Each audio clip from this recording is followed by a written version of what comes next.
Welcome to Charleston.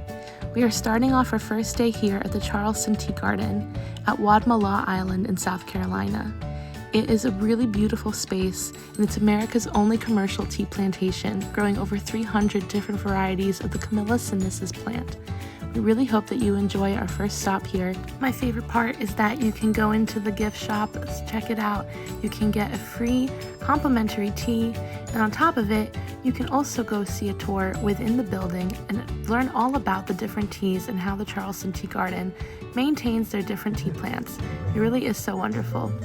Because Charleston Tea Plantation receives an average 75 days of rain in this area each year, for black tea, the time on the oxidation bed is 50 minutes.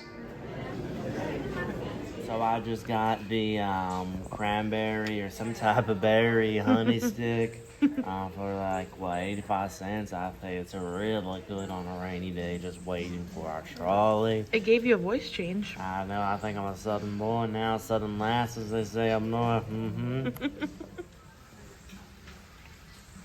enjoying the Southern lifestyle of rocking her chair. Indeed, rocking around is a wonderful way to wait for your trolley. Now that it pulled up, I gotta say, be sure to book your tickets ahead of time. I'll leave the link in the description. You definitely want to be sure to do that as they fill up pretty fast, especially on days like today, which is a Saturday. So come on, let's go inside and see all that they have to show you on this Charleston Tea Garden tour. A tea bush left unattended can grow to be 20 feet tall.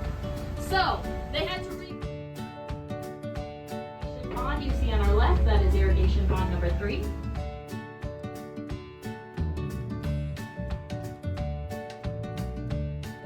It's going to cut about 3 to 5 inches. Now we're making our way to downtown Charleston, where it has the beautiful buildings, palm trees, and Rainbow Row, a very famous spot in the French Quarter. This French Quarter is not unlike New Orleans, where it's kind of the colorful, happy space full of different tourists.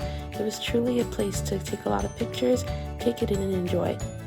Immediately, you are just drawn into the historic, rich architecture here and the palm trees, and it totally makes sense because the French Quarter was actually a place that was named after the French Huguenots that settled here from religious persecution.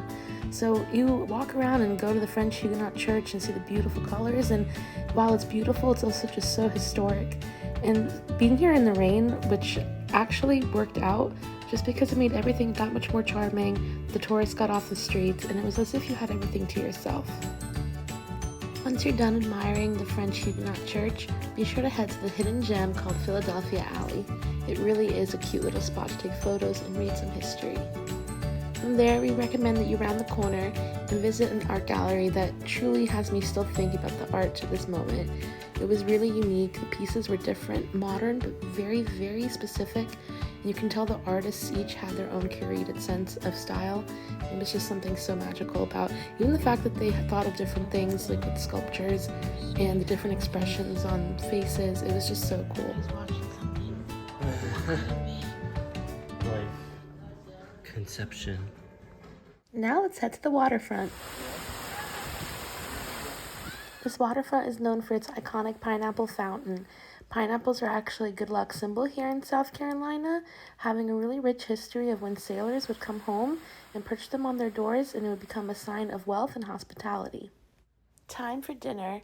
Our kitchen is in this unseemly spot in the neighborhood. It's in this tiny little house that you don't expect to be one of the best kitchens you'll ever be in your life. The chefs cook in front of you, and they change the meal every single day. It's whatever inspiration strikes them.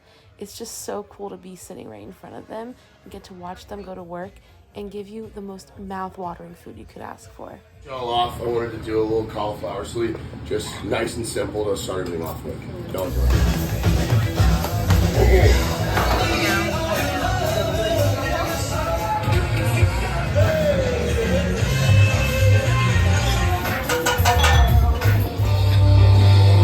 Everything is so good. I literally feel like Gordon Ramsay right now. Thank you. What a great way to close out the day, seriously. And now here we are starting day 2. Our morning is going to start at Bad Bunny's Coffee Shop, a really adorable spot in the neighborhood. As soon as you walk in, it feels like home.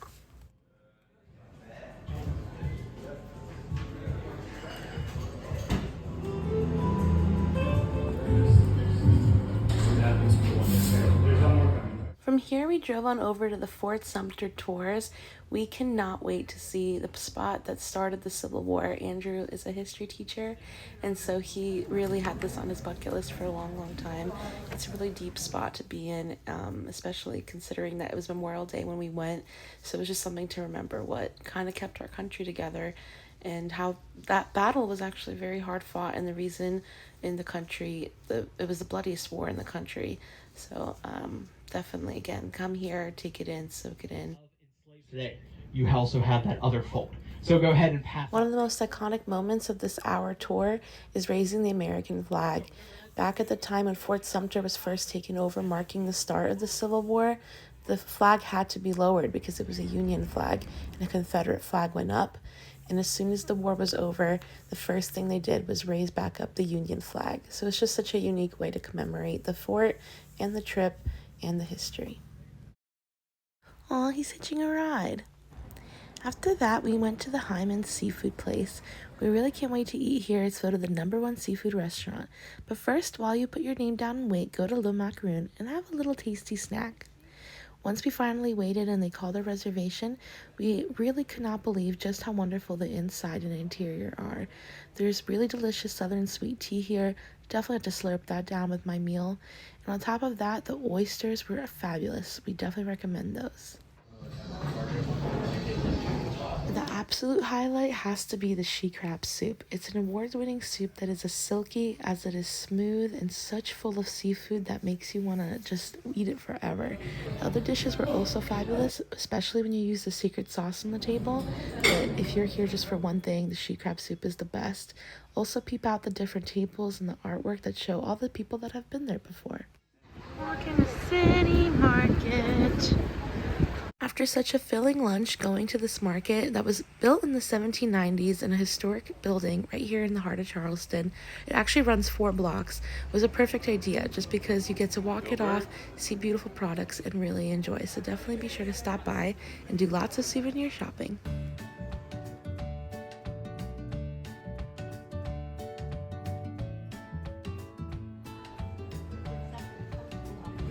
When you reach the end, go right over to this beautiful inn and shops for some even more little souvenirs.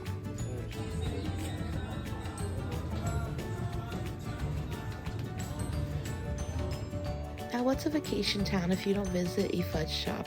We couldn't believe our eyes when we saw the caramel apples and all the different fudge. I had to go with the caramel apple. I haven't had one in forever. Next, let's walk over to a bookstore. Buxton Books. Here we go.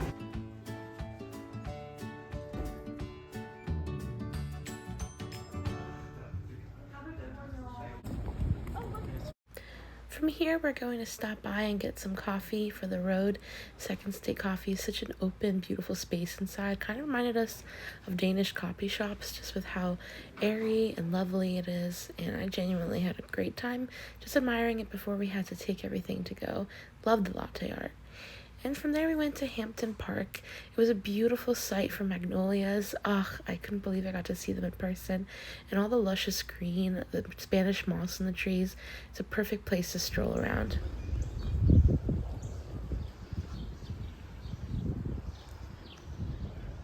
If you're looking for a peaceful place to have a picnic or to walk your dogs or to just have a nice, bachelorette moment of a photo shoot, this is your place to go. Seriously, Charleston's Hampton Park is one of the most beautiful, quiet places you could be.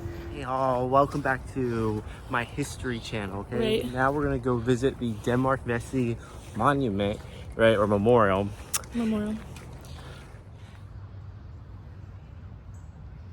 Tell me the history.